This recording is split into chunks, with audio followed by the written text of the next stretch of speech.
भाजपा के वरिष्ठ नेता एवं प्रबल दावेदार विधानसभा क्षेत्र नैनीताल मोहन पाल ने कहा, ऐतिहासिक सभा होगी मोदी जी की। तो कल मोदी जी आने वाले हैं, तो कैसा प्रचार प्रसार क्या चल रहा है? मोदी जी के आगमन पर हल्द्वानी शहर में पूरी तैयारियां पूरी हो चुकी हैं। हमारा युवा वर्ग, मातृशक्ति और वरिष्ठ लोगों का पूरा सहयोग पूरी पार्टी के साथ है। जगह जगह लोग अपने बैनर, झंडे लगा रहे हैं। पूरा शहर इस तरीके से चमका है जैसे दिवाली होती है। यदि बात की जाए तो मोदी जी का आगामी विधानसभा चुनाव पे कुछ असर पड़ेगा मोदी जी का आने का? मोदी जी का तो पहले ही असर पड़ा हुआ है। हम गांव-गांव जाते हैं। मैं खुद मोहन पाल नैनीताल विधानसभा से दावेदार हूँ। हम गांव-गांव जाते हैं, हमारे दूर से नारे लगते हैं, मोदी जी जिंदाबाद हैं, हर हर मोदी, घर घर मोदी। अब जब अभी चुनाव नहीं हुआ है, चुनाव से पहले जनता जो है हर हर मोदी, घर घर मोदी, मोदी जी जिंदाबाद, भारतीय जनता पार्टी के नारे लगा रही है।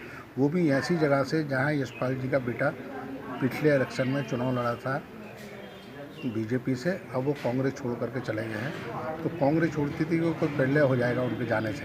वहाँ यशपाल जी हो और उनके बेटे को दल बदलू और अपने स्वार्थ की राजनीति करने वाला क्या है कि पहले वो कांग्रेस में थे, कांग्रेस छोड़ करके एंड टाइम पर बीजेपी में आए और बीजेपी ने उनको विधायक बनाया, 2-2, 4-4 पोर्टफोलियो दिए हैं, कैबिनेट मिनिस्टर के, उनके बेटे को विधायक बनाया।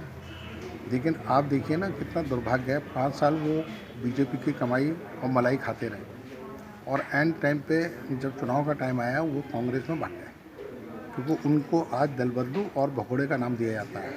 तो और बाजपुर और नैनीताल दोनों जगह पे जनता उनका मुखर होकर के विरोध कर रही है। इसी में बाजपुर छोड़ करके यशपाल अगर नैनीताल आते हैं तो हिम्मत हम इतनी रखते हैं कि हम उनको भी हरा देंगे। इस बार हमारा संगठन संगठित है, हमारे लोग जागरूक हैं और किसी भी कीमत पे वो भगोड़ों के अपने क्षेत्र में घुसने नहीं देंगे। यदि बात की जाए, कल जो आपकी वहाँ रैली में भी फोटो देख रहा था तो बहुत भयंकर जनसैलाब उमड़ रहा था आपके साथ, तो इसका क्या संकेत है? संकेत तो आप पहले ही समझ लीजिए ना कि जनता जो है भारतीय जनता पार्टी को चाहती है, जनता मोदी जी को चाहती है, जनता पुष्कर सिंह धामी जी को चाहती है, जब हमारे अजय भट्ट जी को चाहती है, हमारे सांसद भी हैं और उनका सरल स्वभाव देख करके लोग उनसे लगातार जुड़ते जाते हैं। आगामी विधानसभा में चुनाव में क्या रिजल्ट रहेगा इस बार? बहुत अच्छा रिजल्ट रहेगा। हमारा नारा है 60 पार।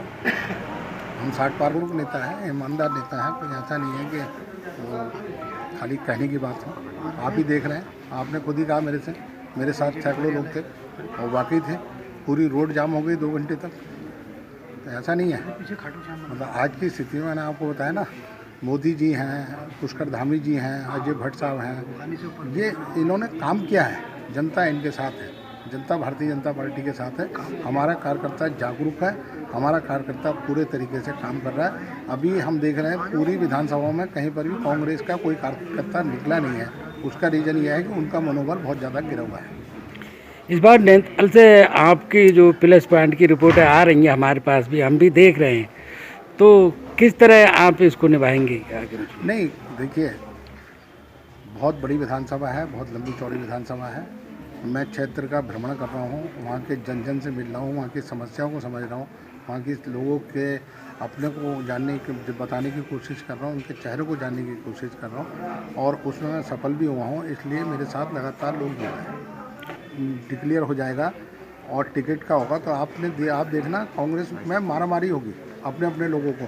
हमारी पार्टी संगठित पार्टी है, हमारा जो संगठन है वो एक आवाज़ के साथ चलता है। जिसको टिकट मिलेगा सारे लोग उसके साथ होंगे। मैं खुद अपनी बात भी कहता हूँ, जिसको टिकट मिलेगा उसके साथ होंगे। और वहाँ पर जो है वो अलग अलग नेताओं की पार्टी है, कोई हरीश रावत के साथ है, कोई यशपाल आर्या के साथ है, कोई प्रीतम सिंह के साथ है। वो लोग अलग अलग खेमे के लोग हैं। जिसके खेमे को टिकट नहीं मिलेगा वो दूसरे का सिर फोड़ेगा।